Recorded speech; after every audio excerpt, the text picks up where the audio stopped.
વાવ તાલુકાના મુરીખા ગામમાં અતિ ગંભીર પરિસ્થિતિ, મૃત્યુ પામેલ પશુઓથી રોગચાળો ફાટી નીકળવાનો ભય। વાવ તાલુકાના મુરીખા ગામમાં સતત વરસી રહેલ ભારે વરસાદે ગામનું જીવન સંપૂર્ણપણે ઠપ કરી નાખ્યું છે। ગામના મોટાભાગના વિસ્તારોમાં પાણી ભરાઈ જતા લોકો ઘરોમાં જ બંધાઈ ગયા છે। રસ્તાઓ, ઘરો, સ્કૂલ અને ખેતરો પાણીમાં ગરકાવ થતા ગ્રામજનોના દૈનિક જીવન પર ગંભીર અસર થઈ રહી છે। ખાસ કરી પશુઓના મૃત્યુના કારણે પરિસ્થિતિ વધુ ગંભીર બની રહી છે। પાણીમાં ગરકાવ થઈ ગયેલા ખેતરો અને પશુઓના ઠેર ઠેર પડેલ મૃતદેહો ગામમાં દુર્ગંધ ફેલાવી રહ્યા છે। ગ્રામજનોમાં ભય છે કે આ મૃત પશુઓના કારણે રોગચાળો ફાટી નીકળવાની શક્યતા વધી રહી છે।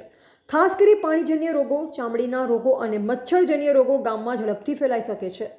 ગામના લોકો જણાવે છે કે ઘરોમાં પાણી ઘૂસી ગયા છે, ખોરાક પાણીની અછત છે, દવા ઉપલબ્ધ નથી અને હવે મૃત પશુઓથી દુર્ગંધ ફેલાઈ રહી છે। બાળકો અને વૃદ્ધોની તબિયત ખરાબ થવાની।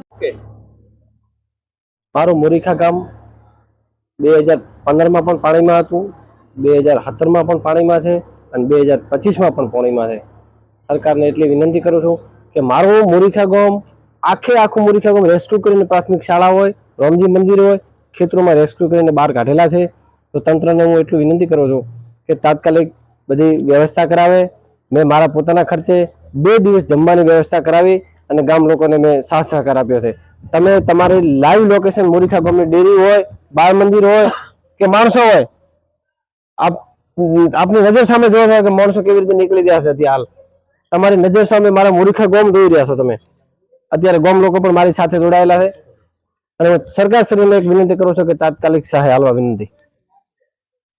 તો અત્યારે જે પશુધન મરી રહ્યા છે તો એના માટે શું સરપંચ તમે વ્યવસ્થા કરો છો?